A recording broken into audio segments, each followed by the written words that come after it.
Dario, thank you very much for the video submission. I really do appreciate it. If anybody is looking for another YouTube channel to check out, Dario runs Record 216. Go ahead and check it out. It is now obvious to me that last week on episode 360 of the BSP, I was not clear about the difference between counterfeit and clone microphones. If you look at the comments, people clearly misunderstood me. When I was saying counterfeit microphones, I meant counterfeit microphones. I was not conflating counterfeit and clone. So let me explain my stance on clone microphones. They are not my favorite, but they are fine. The best case scenario for a clone microphone, in my opinion, is when a company is cloning a microphone that is no longer in production. Reason for that, a lot of the vintage gear doesn't perform. It's not as reliable as it used to be. A lot of it is prohibitively expensive, and it is not taking market share directly away from the OEM because the OEM no longer manufactures it. That is a best case scenario. I am perfectly fine with that. Still not my favorite, but perfectly fine with it. Where it gets a little bit more murky for me, where I become less in favor of it, when a company is cloning a product that is still in production, like a TLM 103. Yes, it may be offering an option at a more affordable price tier, but that is directly taking market share away from the OEM, because the OEM still sells it. Now, if they are trying to create some vintage version of the TLM 103, and that's how they market it, cool. I'm fine with that.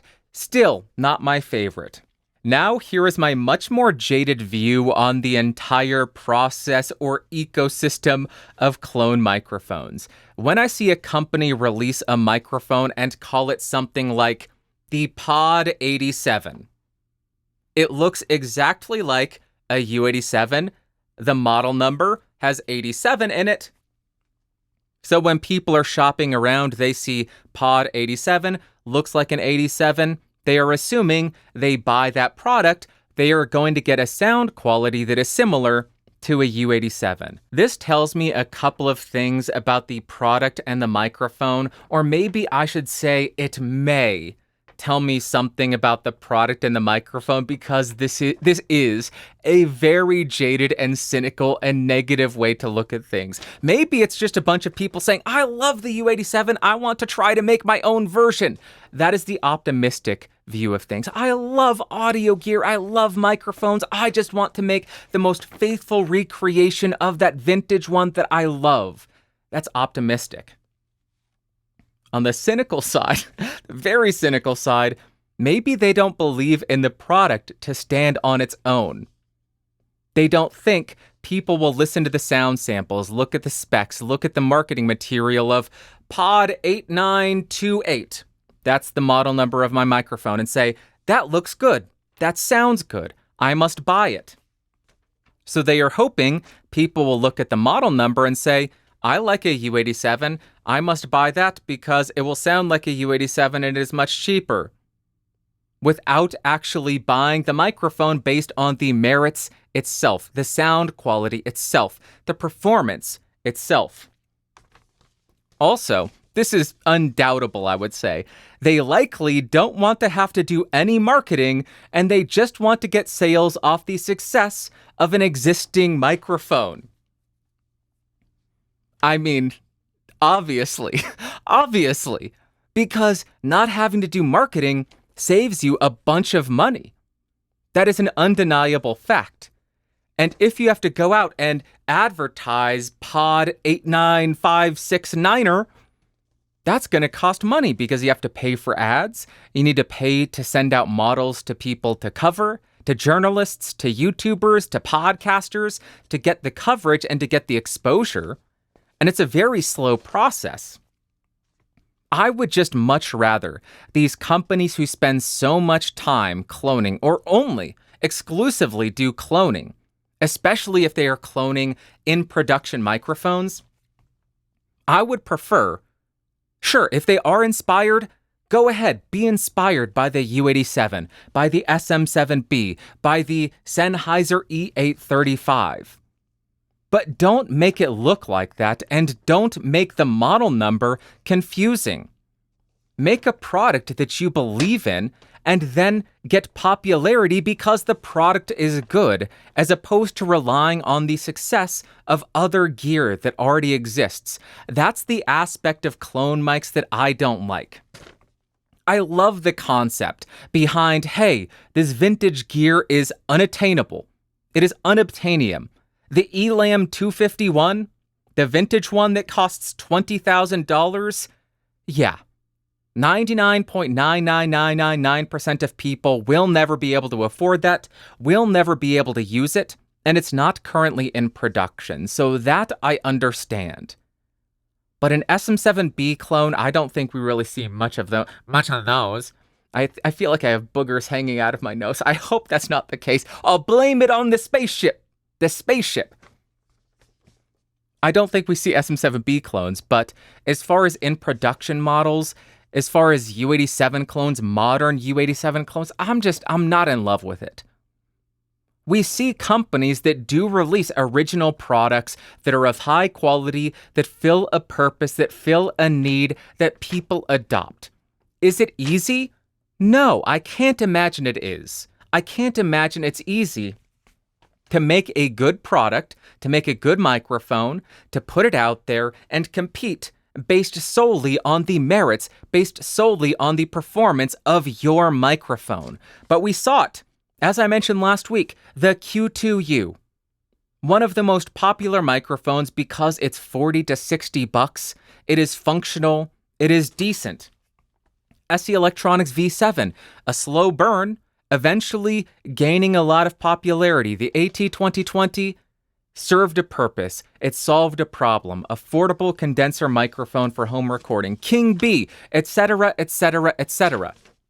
These are all companies that may have been inspired by another microphone, but they did not label their microphones. They did not make it look like the microphone that they were inspired by.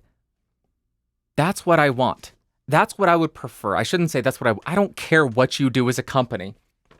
But I think that's what I would prefer to see from companies, because that tells me they have more skin in the game.